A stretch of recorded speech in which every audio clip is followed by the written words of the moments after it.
नमस्कार, अखबार रिपोर्टर के इस अंक में आपका स्वागत है। भारत में पहली ट्रेन 1837 में गोदावरी नदी पर एक डैम बन रहा था जिसमें ग्रेनाइट पत्थरों को ले जाने के लिए यूज हुआ था। और ये एक गुड्स ट्रेन थी, यानी मालगाड़ी थी। इसलिए इस ट्रेन में कुछ ज़्यादा कुछ खास नहीं था, बस एक इंजन थी और बोगी थी, और जो खींच के ग्रेनाइट पत्थरों को उस जहाँ डैम बन रहा था वहाँ तक ले जाने में एक सहूलियत के लिए उसको यूज किया गया था। लेकिन भारत में अगर पैसेंजर ट्रेन की बात किया जाए, 1853 में, यानी 14 अप्रैल 1853 में मुंबई से ठाणे के बीच में एक पैसेंजर ट्रेन चलाई गई थी। ये हमारा ट्रेनों का इतिहास। आज भारत का जो ट्रेनों का नेटवर्क है करीब 1 लाख किलोमीटर के आसपास है ये, और दुनिया की ये चौथी सबसे बड़ी ट्रेन है, नेटवर्क है। और रूस, अमेरिका और चीन के बाद भारत का चौथा नंबर पर रेलवे का नेटवर्क है आज। लेकिन हम रेलवे का इतिहास बताने नहीं आए हैं, रेलवे के बारे में हम कुछ डिस्कशन करने आए हैं आपके साथ।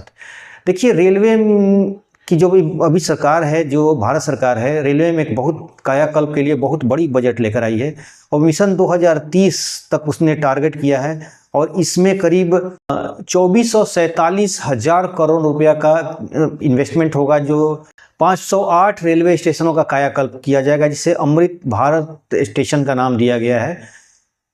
लेकिन हम ये भी बात करने नहीं आए हैं आपसे कि इसमें क्या क्या बहुत कुछ बदलाव होने वाला है। रेलवे के स्टेशनों का कायाकल्प हो रहा है। रेलवे का ट्रेनों में 200 वंदे भारत का ट्रेन का एक टेंडर दे दिया चुका है। करीब 400 वंदे भारत ट्रेन चलाने की योजना है, जिसमें 200 का टेंडर दिया जा चुका है। एक रूस की कंपनी को 35,000 करोड़ की टेंडर दिया जा चुका है। लेकिन आज हम इस पर भी बात करने नहीं आए हैं। आज हम बात करने आए हैं कि रेलवे का क्या इन सारी योजनाओं से रेलवे का विकास हो पाएगा। रेलवे भारत की लाइफलाइन है और गरीबों का सवारी है। ये इससे हमें इनकार नहीं किया जा सकता है कि रेलवे गरीबों की सवारी है, और इस पे चलने वाले आमतौर पर एक सामान्य मिडिल क्लास से लेकर लोअर मिडिल क्लास और गरीब लोग भी हैं, और हायर लोग भी हैं, और पैसे वाले लोग भी हैं। लेकिन सबके उस हिसाब से कैटेगरी है, ट्रेनों की उस तरह व्यवस्था है। जो अभी वंदे भारत ट्रेन चल रही है, वो वंदे भारत ट्रेन वाकई बहुत अच्छी ट्रेन है, और उसमें सुख सुविधाएं बहुत अच्छी हैं। स्लीपर इसमें करीब 120 स्लीपर वंदे भारत ट्रेन चलाने की योजना है सरकार, जैसा कि 2030 तक कायाकल्प है। उसमें बहुत जल्दी ही आपको दिखने को मिलेगा कि 120 स्लीपर वंदे भारत भी चलने लगे। यानी एक तरह से रेलवे का कायाकल्प हो रहा है। हाइड्रोजन ट्रेन की बात हो रही है, बुलेट ट्रेन की बात हो रही है। यानी पूरे के पूरे 2030 का जो नेटवर्क है रेलवे का, वो पूरी तरह से मॉडर्न हो चुका है। और विकसित देश जापान, अमेरिका और जापान, जर्मनी, इंग्लैंड की तरह भारत के ट्रेनों को बनाने की योजना है, और एकदम भारत का तस्वीर बदल जाएगी। रेलवे का जो कायाकल्प हो रहा है, यानी उसकी एक तरह से मॉडर्नाइजेशन हो रहा है, तो क्या उससे आम आदमी को फायदा हो पाएगा? तो मुझे लगता है कि इससे आम आदमी को कोई खास फायदा होने वाला नहीं है। आम आदमी रेलवे स्टेशन की खूबसूरती देखने के लिए नहीं, रेलवे में सफ़र करने जाता है, और रेलवे के सफ़र करने के लिए उसे इस सफ़र का इंतजार होता है कि जो रेल की बोगी खाली मिल जाए, सीट मिल जाए बैठने के लिए, जिस जगह पे वो जाना चाहता है वो आराम से वहाँ पहुँच जाए। आम आदमी की इच्छा यही होती है कि उसकी ट्रेन खाली मिले, यानी सीट मिल जाए और आराम से यात्रा हो जाए, थोड़ा थकने के बाद थोड़ा लेट ले, इस तरह की होती। उससे ज़्यादा आम आदमी की ज़रूरत नहीं होती है। और लेकिन आज इसकी तस्वीर बिल्कुल उल्टी है। आज लोगों का बैठना तो दूर, पैर रखने का जगह नहीं होती है ट्रेनों में। ट्रेनों की स्थिति ऐसी है कि वहाँ पर नर्क की तरह स्थिति है। लोग बाथरूम में बैठ के जा रहे हैं, बाथरूम के दरवाजे में बैठ के जाते हैं। स्थिति ये है कि दरवाजे के पर लटके रहते हैं, बाथरूम में बैठे रहते हैं, गंदगी है। ये भी एक तस्वीर है भारत की रेलवे की। और हमें वो भी तस्वीर दिखाई जा रही है जो एक चकाचौंध वाली तस्वीरें हैं, जहां वंदे भारत हैं, लोग अच्छे, उनके होस्टिंग मिल रही है और बहुत अच्छी यात्रा करते हैं। ये एक तस्वीर दिखाई जा रही है। और दूसरी तस्वीर वो है जहां पर लोग जनरल बोगी में नरकीय जिंदगी जीते हैं, और कम से कम अपनी 2 दिन की, 1 दिन की जो यात्रा होता है, बस बैठ के उतर जाते हैं और सुरक्षित उतर जाते हैं। इसके लिए भगवान का धन्यवाद देते हैं। बाकी रेलवे के पूरी सफर में वो कोसते रहते हैं। ये भी एक सच्चाई है। आखिर ऐसा क्यों हुआ है?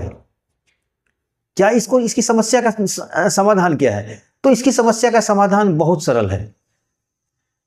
हमारी रेलवे क्या करती है कि त्योहारों के समय ट्रेनें बढ़ाती हैं, त्योहारों के समय कई स्पेशल ट्रेनें चलाती हैं, मतलब इस तरह का ये एक दिखाया जाता है कि हम लोगों के साथ हैं, लेकिन उसकी उलट उन स्पेशल ट्रेनों का ना कोई टाइम टेबल होता है, ना उनकी कोई इन्फॉर्मेशन होती है। यानी एक तरह से उनका स्थिति एक तरह से फॉर्मेलिटीज होती है और कुछ नहीं होता उससे ज़्यादा। उसके बाद हर साल कुछ नई ट्रेनें चला दी जाती हैं, ये भी समाधान नहीं है। समाधान के पीछे शायद सरकार देखना नहीं चाहती है, देख के भी नज़रअंदाज करती है। वो है रेलवे का ट्रैक। यानी आज भी 2 पटरियों पर ट्रेन चल रही हैं, जो ब्रिटिश के ज़माने में जो 1853 में जो पहली ट्रेन चली थी और उसका जो दोहरीकरण उसके बाद हुआ, आज वही दोहरीकरण सिस्टम पे चल रहा है। यानी ट्रेन पर ट्रेन बढ़ते जा रही है, ट्रैक पर लोड बढ़ते जाता है, लेकिन ट्रैक का संख्या नहीं बढ़ रही है। आज जब रेलवे की ट्रैक को देखा जाए तो हर मिनटों मिनट पे गाड़ियां हैं। उसी पे मालगाड़ी भी चल रही है, उसी पे पैसेंजर ट्रेन भी चल रही है, उसी पे मेल एक्सप्रेस चल रही है। यानी मात्र वही 2 ट्रैक, एक जाने के लिए, एक आने के लिए, एक अप का, एक डाउन का, बस यही 2 ट्रैक होता है। लेकिन इसमें देश की आबादी कितनी बढ़ गई, देश में रेलों पर चढ़ने वाले लोग बढ़ गए। रेलवे में अगर भीड़ भाड़ है, बहुत ज़्यादा रश रहती है, तो इसके पीछे है कि हमारा रोड नेटवर्क जो है वो बिल्कुल ख़राब था। अब संभव ही नहीं है कि 2 ट्रैक पर इतनी सारी गाड़ियों को दौड़ाया जाए। इसलिए सरकार से मेरी अपील है कि कम से कम 6 ट्रैक बनाया जाए। 2 कॉरिडोर होना चाहिए गुड्स के लिए, जिसमें सिर्फ मालगाड़ियां चलें, और 4 पैसेंजर के लिए, जिसमें 2 लंबी दूरियों के लिए और 2 लोकल के लिए, यानी नज़दीकी दूरियों के लिए। क्योंकि भारत में अब जैसे इकोनॉमी बढ़ रही है, तो नज़दीकी यात्री और रोज पैसेंजर, डेली पैसेंजर हैं, जैसे लोकल ट्रेन की तरह यात्रा करने वालों की संख्या बढ़ रही है, और उनके लिए कोई सुविधाएं नहीं है।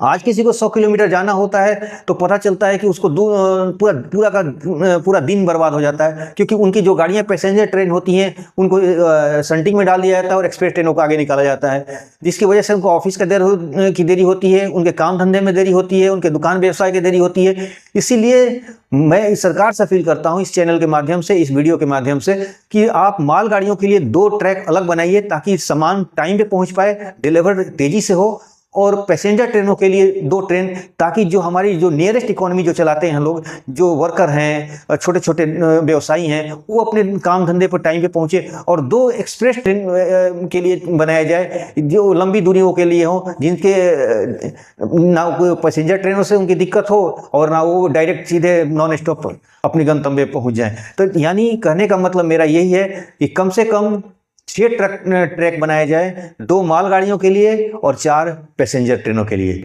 इस पर आप भी अपना राय दीजिए कि मैं गलत कह रहा हूँ या सही कह रहा हूँ, और इससे रेलवे में क्या सुधार हो सकता है। कुछ अपने, अगर जिस तरह मैंने अपना एक व्यू दिया, आपके अंदर दिमाग में भी कुछ इस तरह का विचार चल रहे हो, तो हमें ज़रूर बताइए, कमेंट में बताइए, ताकि रेलवे का विकास हो, सरकार भी इस बातों को पर ध्यान देगी और हमारा रेलवे अच्छा बन जाएगा। तो इसी के साथ ही आज के अंत में बस इतना ही। आप मेरे चैनल को लाइक कीजिए, सब्सक्राइब कीजिए और शेयर जरूर कीजिए। धन्यवाद। Thank you.